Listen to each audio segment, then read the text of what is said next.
And welcome back to Learning New Testament Greek, and today we're going to do the last couple exercises of exercise 7, chapter 7, however that's supposed to be phrased. We've got us a sentence ready to go, blepo, ploion, blepo, ploion. Let's start out by parsing it.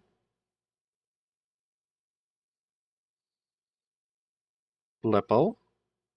What part of speech is blepo? It is a verb. What do we need for verbs? Well, we need their tense, their voice, their mood, their person, their number, their lexical form, and a translation. Okay. Well, our tense is present, voice is active, and mood is indicative. Remember, the mood tells you its relation to reality. So this one's making a statement that it is real. Let's see. Now we need a person. Blepo. Blepo. What are our endings? O, ace, a, amen, eta, usi. So O is a first person.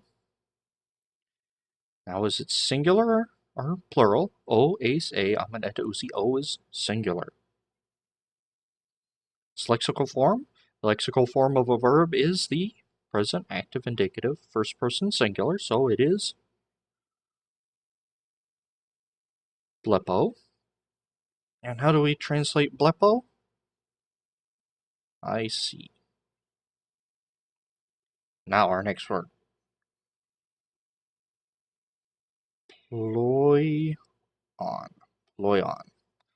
Alright, what part of speech is ploion?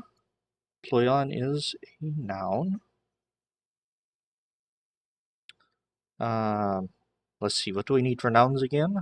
Is he neither gender, their number, their case. That's hard to move my fingers like that with my marker. Anyway, you need gender, number, case, lexical form, and translation. Okay, so what is the gender ploion? Ploion. Wait, we just heard ploion. That was in our vocabulary. If you'll recall, it was neuter. And number is singular. And its case. Let's see, it can either be nominative or accusative, correct? Because the neuter, nominative, and accusative share a form. Let's see, what's its lexical form? We'll have to determine whether it's nominative or accusative here in a minute. What's its lexical form? It is loion. And translation? Boat. Boat. Alright. First up, we need to find our verb. That was easy. There's our only verb here. Like half the sentence is a verb. Alright, ploion. We need to find our subject. Can ploion be the subject? Yes or no? Alright, subjects must agree with their verbs. How? They have to agree in number. Do these agree in number? Let's see. Singular and singular, that agrees. How about in person?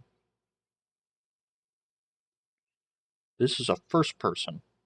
What's a first person? First person in the sense of grammar is I. I am first person. I am first, you're second, he is third. That's a little mnemonic I use. So I am first. So first is the I type thing. Now, am I a boat? Well, no. By using a noun that isn't, or by using a noun at all, it sort of rules out anything but third person. Nouns are typically going to be used as third person things. So, ploion can't be the subject because it doesn't agree in person, and a subject must agree with its verb in number and person. So even though they agree in number, they don't agree with person. So ploion can't be the subject, so it's probably not a nominative. In fact, I know it's not. It's an accusative. What does the accusative typically do? It's typically used as a direct object. So, blepo, ploion. So, see boat. Now, because I don't have a stated subject, because I only have stated the verb and the direct object, we're going to use the verb's built-in pronoun. Blepo, I. I see a boat. I see a boat. Blepo, ploion. I see a boat. Alright, got it? How did you do? Very good. Or very bad. I wasn't actually listening, I'm sorry. Alright, let's free our example here from its page stability device and bring on our last sentence. Our last sentence for chapter 7. If I can get it in and straight. Straightish. It's in and it is straightish. Let's see. Wow, that's a lot of words. What? Again, I'm forgetting my breathing marks. I got half of them. Hoi adelphoi tu apostolou sun agusen artos. Artus, forgive me, artus. Hoi adelphoi tu apostolou sun agusen artus. Okay, this is going to be fun. Let's get started. Hoi. Hoi is a definite article. And its gender, number, and case. Its gender is masculine. Numbers, plural. Case is nominative. Its lexical form, ha, he, ta. And it's translated the. What's the plural of the? The. Let's see. Del boy is a noun. Gender is masculine. Remember, we just had this one on the vocabulary. And it is a plural. And its case is nominative. So what does that tell you? Tells you this is probably going to be the subject unless we find an odd construction or something of that nature, which there isn't. Spoiler, this is the subject. Alright, nominative. It comes from del phos. Don't forget your breathing marks. Del phos, and it's translated brothers. Brothers. The plural of brother. Alright. Tu is a direct article. Now, what gender is it? Is it masculine or is it neuter? Because tu could be either masculine or neuter. Well, remember the shortcut I told you about? Look at the word it's modifying. Apostolou. You know apostolou is masculine. So, we're going to say this is masculine. And it is singular. And it is either a genitive or an ablative. Genitive or ablative. What else do I need? Yeah, I need the lexical form, which I list for verbs as ha, he, ta. I guess you could just do ha, but that's how it appears in the lexicon typically. Well, my lexicon, it's ha, he, ta. And it's translated the. Next up, we have os, delu. We know it's a noun. And because we figured out this tu modifies it, it should agree in gender, number, and case, so we could just use the information here and check to make sure, because Sometimes articles do things you don't quite anticipate. Let's see, two masculine is a singular. And we don't know if this is really genitive or if it's really ablative yet. Its lexical form is os to los. And it's translated apostles. No, apostle. Apostle. It's singular, not apostles. Apostle. Okay. Soon is our next word. Soon. Ag. Sin. Sunagusen? Oh, that word looks familiar. Almost looks like we just had it in the vocabulary. So it's a verb, right? It's present, active, indicative. And let's see, present, active, indicative. What else do we need to know? It's a person. What are our verb endings? O, ace, a, amen, eta, usi. I have usen. Recall, third person plural has what we call a movable nu. That nu can be there or not. This time I chose to put it there, so it is a third person. Third person plural. And let's see, third person plural, lexical form. And lexical form for a verb is present, active, indicative, first person, singular. So the lexical form of sunagusen is sunago. What does sunago mean? Or sunagusen, I guess. They gather together. Ah, I ran out of room for together. Trust me, the rest of the words there. Okay. Let's see, our last word. Our What if I tus. answered your question with a question? Okay, what was that? My computer's talking to me. Oh, it was Cortana. I've recently upgraded to Windows 10, and apparently it thought I was talking about her. Okay, now that we've had Cortana cameo in this, Artus. Artus is what part of speech? Alright, Cortana, you threw me off. Artus is a noun? Let's see, Artus. Artus. Is Artus masculine? Or is it neuter?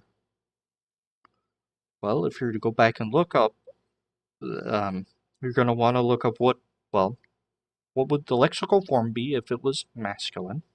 It'd be artos. And if it were neuter, arton. So go back and look up in your lexicon or the previous vocabulary. You'll find artos is your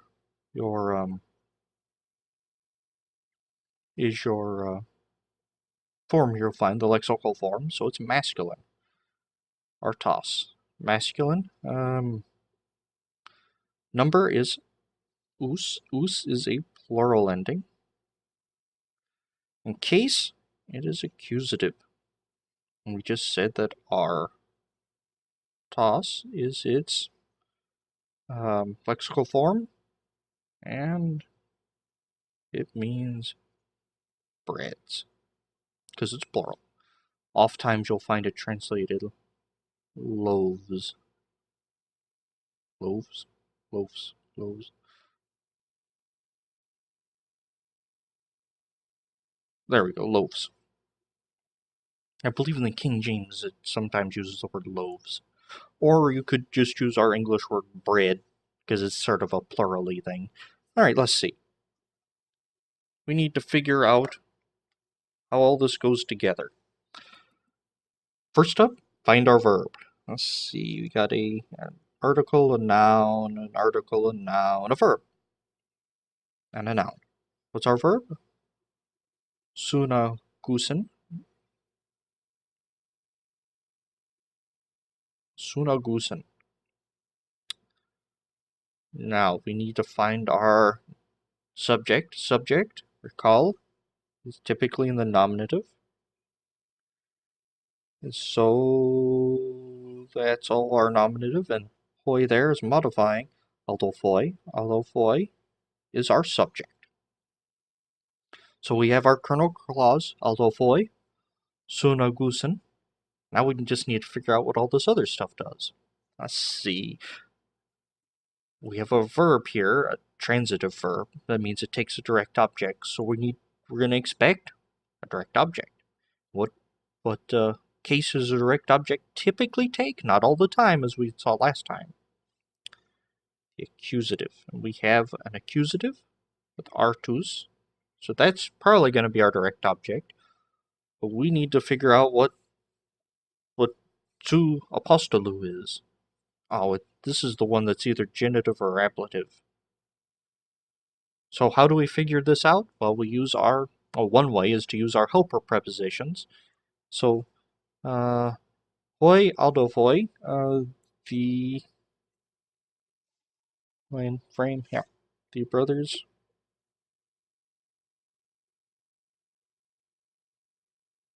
blank the apostle. So, are they the brothers of the apostle or the brothers from the apostle? Well, usually, family ties use genitive constructions. I believe we've talked about that before, so it's probably going to be ablative of. So the brothers of the apostle gather together. TGR, yeah.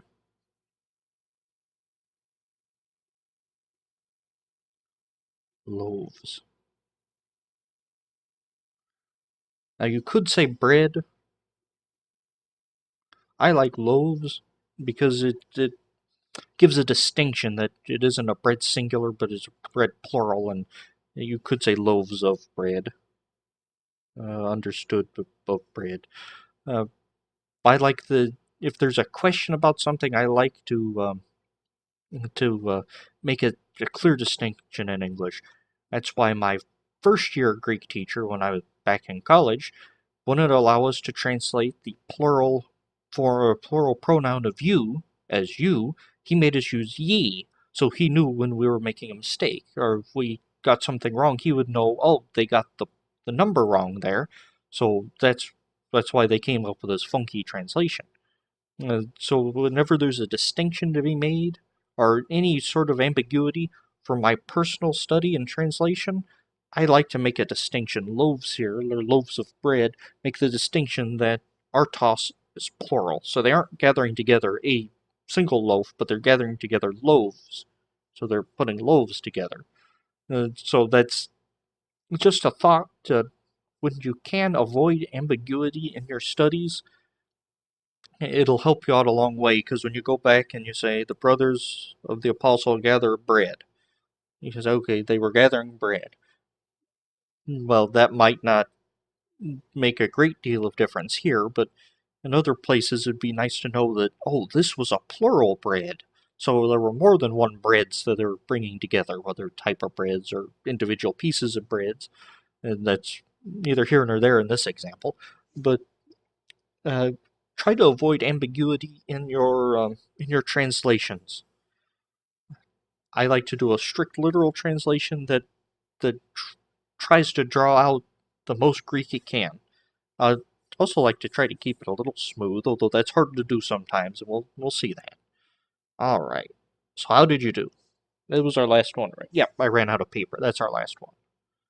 So that concludes Chapter 7, and I hope to see you next time where we will start Chapter 8. All right. Have a good one.